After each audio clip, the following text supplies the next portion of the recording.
Hello friends, welcome to physics classes Kuchaman city YouTube channel. मैं हूं BL परिहार। आज हम बात करने वाले हैं एयरफोर्स एक्स ग्रुप एग्ज़ाम के बारे में कि यह एग्ज़ाम आपको कैसे क्लियर करना है और आपकी स्ट्रेटजी क्या होनी चाहिए, किस प्रकार आपको पढ़ाई करनी चाहिए। चलिए फ्रेंड्स, जान लेते हैं कि एयरफोर्स एक्स ग्रुप एग्ज़ाम के अंदर किस किस सब्जेक्ट से कितने कितने क्वेश्चंस आते हैं। मैथ से 25 क्वेश्चंस 25 मार्क्स के होते हैं। फिजिक्स में 25 क्वेश्चंस 25 मार्क्स के होते हैं, जबकि इंग्लिश में 20 क्वेश्चंस 20 मार्क्स के होते हैं। एग्ज़ाम का जो कुल समय है वह 1 घंटा मिलता है, जिसमें प्रत्येक सब्जेक्ट का समय 20 मिनट होता है। आपको 60 मिनट में कुल 70 क्वेश्चन करने होते हैं। आपके इस एग्ज़ाम में 70 में से कम 50 मार्क्स होने पर आपको कट ऑफ पार करने में आसानी होती है। इस एग्ज़ाम की ओवरऑल कट ऑफ के साथ साथ प्रत्येक सब्जेक्ट की कट ऑफ भी पार करनी पड़ती है। प्रत्येक सब्जेक्ट की कट ऑफ सामान्यतः 10 मार्क्स रखी जाती है। अब आपको मैं बताने वाला हूँ कि एग्ज़ाम की तैयारी कैसे करनी है। इसको समझने के लिए मैं आपको 7 बिंदुओं में बात करूँगा। चलिए, पहला बिंदु कि पिछले एग्ज़ाम में आए हुए क्वेश्चंस का रिव्यू करें और ये पता करें कि कौन कौन से टॉपिक से कितने कितने क्वेश्चन आए हुए हैं। बिंदु नंबर 2, केवल उन्हीं टॉपिक्स की स्टडी करें जो इम्पोर्टेंट है। शेष बचे हुए टॉपिक्स पर अपना टाइम वेस्ट न करें। बिंदु नंबर 3, प्रत्येक सब्जेक्ट पर फोकस रखें। हर सब्जेक्ट पर आपकी कमांड होनी चाहिए। हर सब्जेक्ट की कट ऑफ अलग अलग पार करनी पड़ती है। बिंदु नंबर 4, स्ट्रॉन्गर सब्जेक्ट को सेलेक्ट करें और उसकी तैयारी अच्छी तरह करें, ताकि अगर आपके किसी सब्जेक्ट में मार्क्स कम भी आए तो भी आपको ओवरऑल कट ऑफ पार करने में आसानी रहे। स्ट्रॉन्गर सब्जेक्ट में कम से कम आपके 20 नंबर होने चाहिए। बिंदु नंबर 5, आप किसी भी वेबसाइट ऐप पर ऑनलाइन टेस्ट ज़रूर देते रहिए, जिससे आपको टाइम मैनेजमेंट और आपकी तैयारी की स्थिति का पता लगता रहेगा। अगर टाइम मैनेजमेंट सही नहीं है तो आपका जो नंबर्स है अच्छे नहीं आते हैं। अब हम बात करते हैं बिंदु नंबर 6 पर। बिंदु नंबर 6 है कि अगर ऑनलाइन टेस्ट नहीं दे पा रहे हैं तो कम से कम घर पर डेली एक फुल सिलेबस मॉक टेस्ट ज़रूर दें। इस टेस्ट के टाइम को ध्यान में रखने के लिए आप स्टॉप वॉच या मोबाइल में भी टाइम को सेट कर सकते हैं। अब हम बात करते हैं बिंदु नंबर 7। बिंदु नंबर 7 है कि एयरफोर्स एग्ज़ाम में कंसेप्चुअल स्टडी की ज़रूरत होती है, न कि न्यूमेरिकल स्टडी की। आपके पास 60 मिनट में 70 क्वेश्चन करने के लिए होते हैं, इसलिए मैं आपको एडवाइस दूंगा कि आप कंसेप्ट पर ध्यान दें। इम्पोर्टेंट टॉपिक्स की थ्योरी अच्छी तरह पढ़ें और उसे समझें।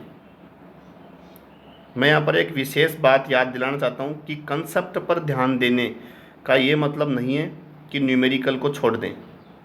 सभी चैप्टर्स से न्यूमेरिकल नहीं पूछे जाते हैं।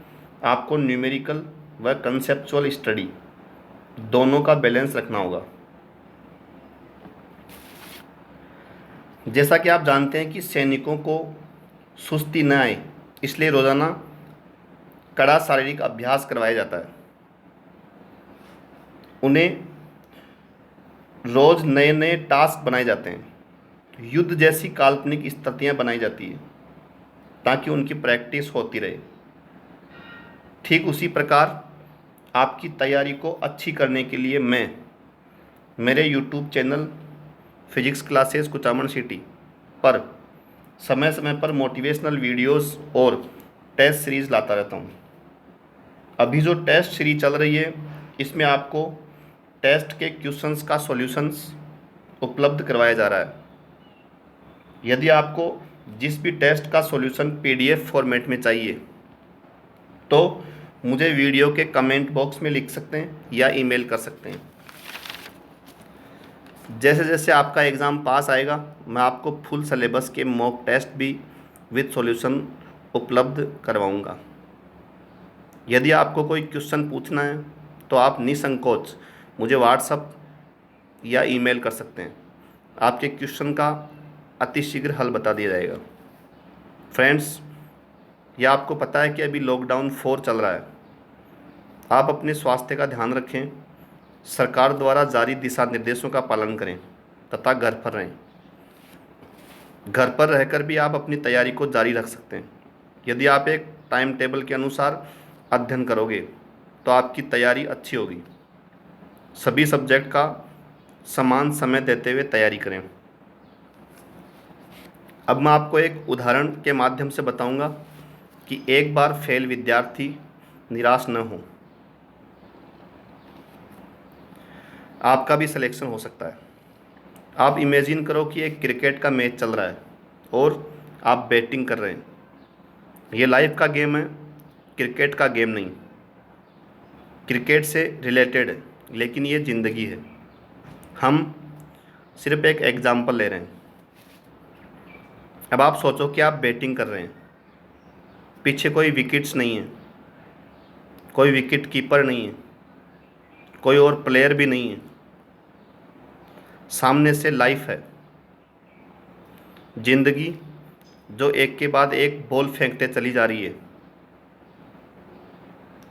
बॉल आई, आपने बैट घुमाया, वो बॉल छूट गई, पीछे निकल गई। अब आप क्या करोगे? यह गेम ऐसा है कि जहाँ पर कोई प्लेयर नहीं है, कोई विकेट्स नहीं है, मतलब आप चाहो तो भी ज़िंदगी के खेल में आउट नहीं हो सकते। कब तक? जब तक कि आप मैदान को छोड़कर भाग नहीं जाते। दुनिया की कोई ताकत नहीं है जो आपको हरा सके अगर आप पिच पर डटे रहें।